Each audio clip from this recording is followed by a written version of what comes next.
contente de vous retrouver. J'espère que vous allez bien. Moi, ça va. J'ai la pêche, je suis positive. J'ai bouclé mon budget pour 2023. Ça s'annonce plutôt bien. L'année 2022, pardon, c'est bien passé aussi. Bon, on n'est pas encore au bout, mais dans l'ensemble, je suis super contente.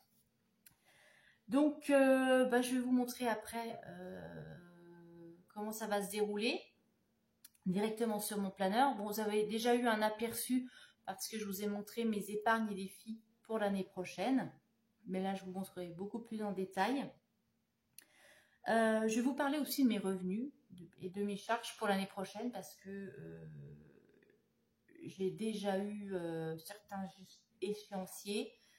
Donc, on va voir tout ça. En tout cas, voilà, je suis plutôt positive, ça va plutôt bien se passer, sauf si nous tombe encore un truc au coin du nez. Là, cette année, on n'avait pas prévu l'inflation, de toute façon, ça on ne peut pas prévoir. Donc, on verra l'année prochaine si avec tous les événements qui se passent un petit peu partout dans le monde, si ça va encore bouger négativement ou si au contraire, on va avoir de bonnes surprises. On verra ça. Au niveau de mes revenus, j'espère que ça va augmenter parce que je vais demander une augmentation parce qu'effectivement tout augmente, hein. Mon loyer a augmenté, le gaz, l'électricité, carburant, on voit que ça fluctue mais ça va encore monter. Au niveau alimentaire, ça augmente aussi, mais le salaire ça bouge pas trop et il y a un moment, si on veut avoir une augmentation, il faut la demander. Donc, si j'en ai pas, tant pis, mais au moins j'aurais essayé, on verra bien. Et puis je pense que voilà, c'est justifié. Alors, je vais vous parler déjà, j'ai fait ma petite liste pour l'année prochaine. Au niveau de mon salaire, donc ça, il n'y a pas de changement, ça ne va pas bouger pour l'instant, on verra. Pour la pension, donc elle devrait augmenter. C'est suivant l'inflation, je n'ai pas encore les chiffres, ça on saura courant janvier, février quand elle arrivera. Au niveau de la prime d'activité, vous avez vu que ça va augmenter, là je suis à 188, donc tant mieux, on verra si ça bouge. Ça c'est toujours, en plus c'est aléatoire parce que ça dépend toujours des revenus des 3 derniers mois. Donc s'il y a des primes, des choses comme ça c'est pris en compte. Donc ça, je peux pas trop encore me fier là-dessus, mais bon, je me base à un minimum de 170. Voilà, j'ai basé mon prévisionnel, mes épargnes prévisionnelles sur une base de 170 €. Donc si ça augmente, je pourrais épargner un peu plus, tant mieux. Donc on verra. Alors, au niveau de mes charges fixes, ce que je vais avoir, donc le loyer, hein, vous avez vu, c'est passé à 678 € par mois, ce qui me motive encore plus du coup à acheter parce que je pense que l'année prochaine, au mois de novembre, je vais avoir à nouveau une augmentation. Donc je pense que ça va être tous les mois comme ça, enfin tous les mois, tous les ans, j'aurai l'augmentation. Donc au bout d'un moment, ça fait mal de sortir une somme aussi importante pour quelque chose qui sera jamais à moi et que je pourrai jamais transmettre à mes enfants. Voilà, donc 678 € de loyer. Pour mon leasing, donc 259, donc comme je vous l'ai dit, ça c'est jusqu'au mois de mars parce que mon contrat va jusqu'au mois de mars et à partir du mois d'avril, donc comme je change de marque de véhicule, je serai à 220 € par mois, donc je vais gagner 40 €. Donc là, je suis contente parce que je pourrais du coup aussi augmenter un peu plus certaines épargnes. Toujours le pré-joint qui sera à 114 €, le gaz 101 €, ça ne change pas, l'électricité 31 €, ça ne change pas, du moins jusqu'au mois d'octobre 2023. La restauration scolaire, 62 € par mois, sauf en juillet, août, septembre. L'assurance, j'ai reçu aujourd'hui le nouvel échéancier et je vais être à 55 €. Donc, ça baisse de 6 € par mois et ça devrait encore baisser parce que j'ai fait un devis pour le futur véhicule et je paierai moins cher encore d'assurance. Donc, ça va encore baisser. Bon, peut-être pas énorme, mais bon, déjà, je gagne 6 € tous les mois, donc je suis contente. Internet, bah, ça change pas, c'est toujours voilà, 16 €. Bon, je vais arrondir, hein. Oui, pour la 2023, je vais enlever les centimes, je vais arrondir au supérieur. Comme ça, il me reste un petit oreiller confortable sur le compte au cas où il y a un truc imprévu qui passe. Voilà. Pour le mobile, pour moi, bah, ça change pas, 14 €. Je trouverai pas moins cher et j'ai pas l'intention de changer d'opérateur puisque j'en suis contente, même au niveau tarif, que ce soit même au niveau du réseau, tout se passe bien. Pour ma fille, 5 €, c'est suffisant aussi, c'est très bien. Pour la prévoyance, donc comme je vous le disais, 9 € jusqu'au mois de mars. Et à partir du mois d'avril, bah, je mettrai 10 € dans l'enveloppe. Et cotisation de compte, ça ne change pas, c'est toujours 12 €, à moins que ça augmente. C'est une augmentation de tarif. De toute façon, allons-y. Et puis à ça près. Mes virements permanents, donc j'aurai toujours mes 50 €, 40 € pour alimenter mon fonds d'urgence et 10 € du coup qui iront dans cette prévoyance. Pour mes enveloppes, je prévois toujours 50 € pour l'essence. Comme je vais changer de véhicule, on verra si 50 € après c'est suffisant ou pas. Mais bon, comme je fais essentiellement de la ville, la consommation, j'ai regardé au niveau consommation, le futur véhicule aura la même consommation que celle que j'ai actuellement. Donc ça ne devrait pas trop bouger, sauf si on augmente une augmentation des carburants.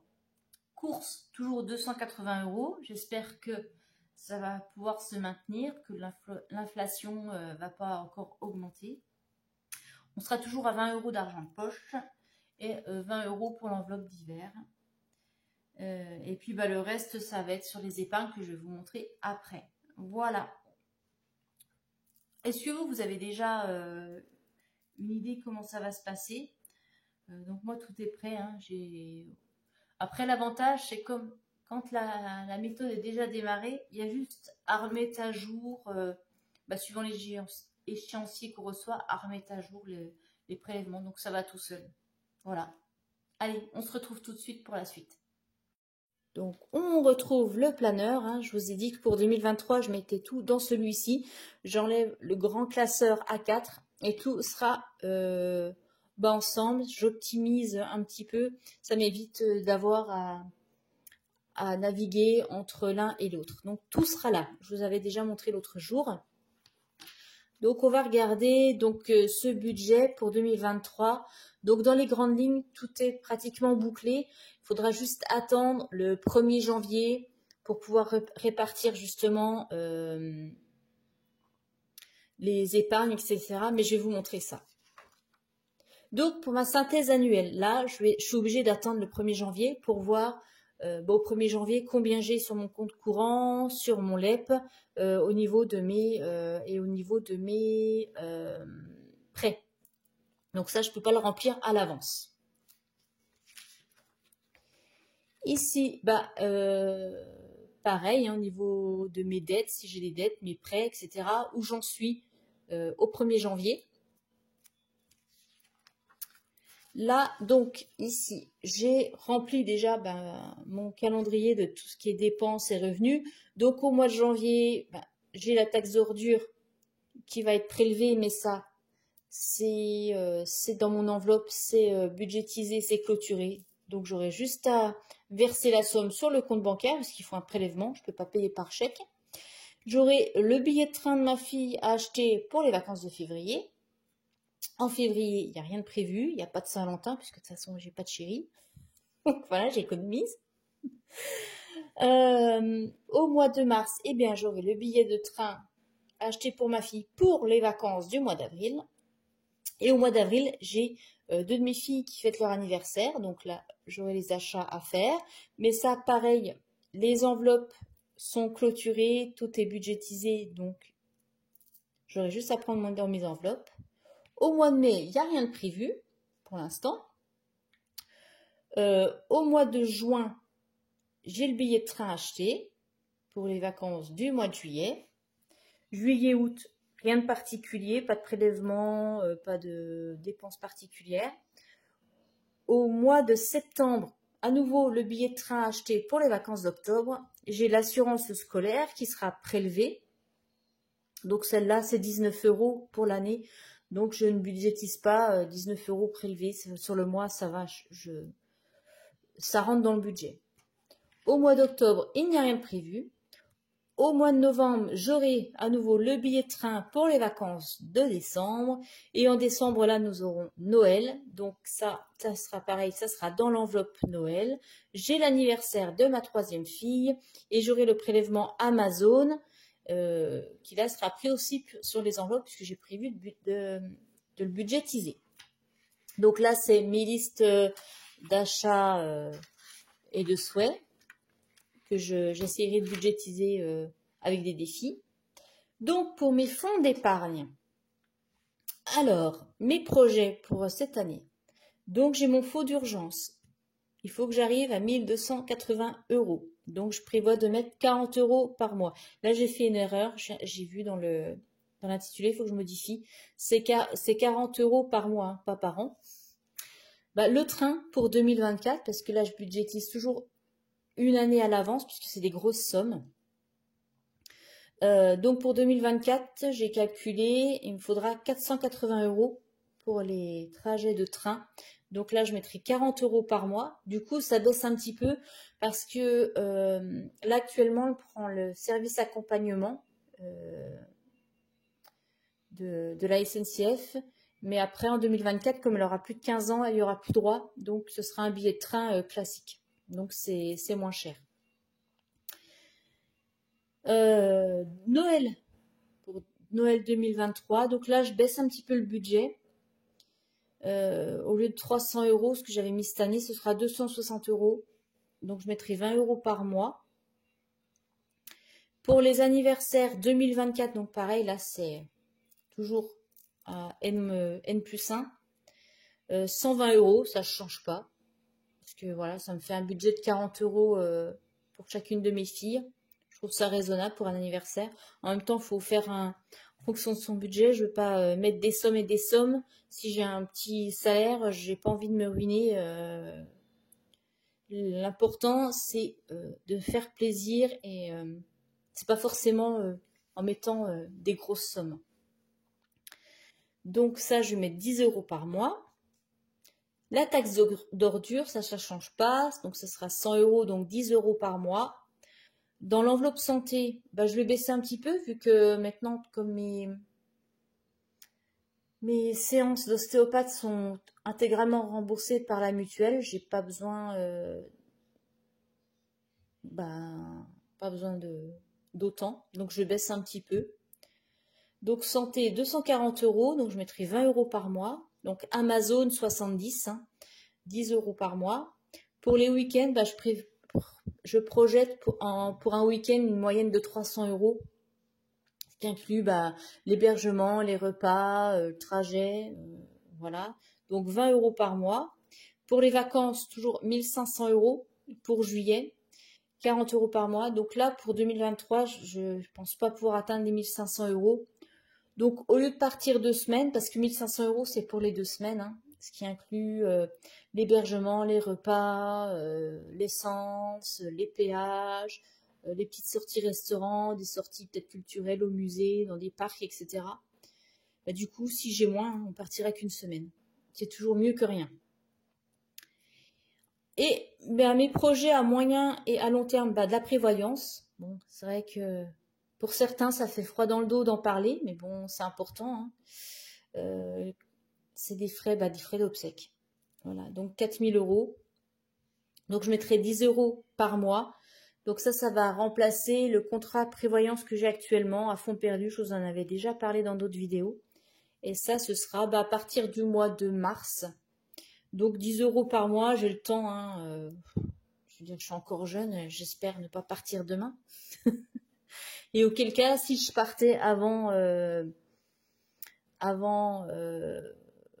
ma retraite, eh bien, comme mes filles avec l'entreprise où je travaille, elles recevraient un capital, ça pourrait permettre aussi de régler les frais d'obsèques. Et avec les enveloppes épargne, si m'arrive quelque chose, elles mettront au bout. Après, c'est vrai, ça fait peur aux gens, mais je veux dire, c'est pas le fait de prévoir et d'en parler qui va faire arriver une tuile, hein. C'est aussi important, quand on a des enfants, bah, de penser à eux. J'ai pas envie que... Moi, je suis maman solo, donc c'est pas mon conjoint qui va prendre en charge ces choses-là. Mes filles sont encore jeunes et j'ai pas envie de leur laisser bah, des frais d'obsèques ou des choses comme ça à charge. C'est déjà assez difficile pour cette génération de démarrer dans la vie. Donc, je ne veux pas leur mettre déjà des dettes sur le dos à cause de choses comme ça. Donc, j'anticipe. Et comme ça, en mettant 10 euros par mois, j'ai le temps là, de capitaliser tranquillement. Et bah, pour mon projet immobilier, hein, je vous en ai déjà parlé, donc je prévois 10 000 euros. Donc là, j'ai pas mis de mensualité par mois, parce que par mois, de toute façon, c'est impossible pour moi de mettre par exemple 100 euros par mois. Ça va être alimenté comme lorsque j'aurai des primes. Si on a des primes de participation, des primes d'inflation, ou si je fais des ventes, ouais, des objets, des choses comme ça, ce sera alimenté comme ça, ou si j'arrive à faire des grosses épargnes. Donc ça va être un petit peu compliqué. Mais bon, tant pis, hein, voilà. L'important déjà, c'est de faire le geste de mettre quelque chose. Et même si j'arrive pas à cette somme, le fait après d'aller à la banque et ils voient qu'il y a un effort tous les mois d'épargner, que les comptes sont clean et tombent bien, c'est beaucoup plus facile de demander un prêt que si on met rien de côté et que les comptes sont toujours à découvert. Voilà, c'est l'ancienne employée bancaire qui vous le dit. Donc au niveau de mes suivis des fonds d'épargne, donc j'ai remis ici donc fonds d'urgence. Donc l'objectif c'est 1280 et au 31 décembre j'aurai déjà épargné 770. Donc il faudra compléter. Le train pour 2024, bah, j'ai rien épargné pour l'instant, c'est normal. Noël 2023, bah non plus. Pour les anniversaires 2024 non plus. La taxe ordure non plus. Pour la santé, 240. Alors là, il me reste dans mon enveloppe, mais je reporte pas encore parce que bon, là, il y a des frais dentaires. Je vais voir combien il me reste à charge. Et si jamais je dois encore aller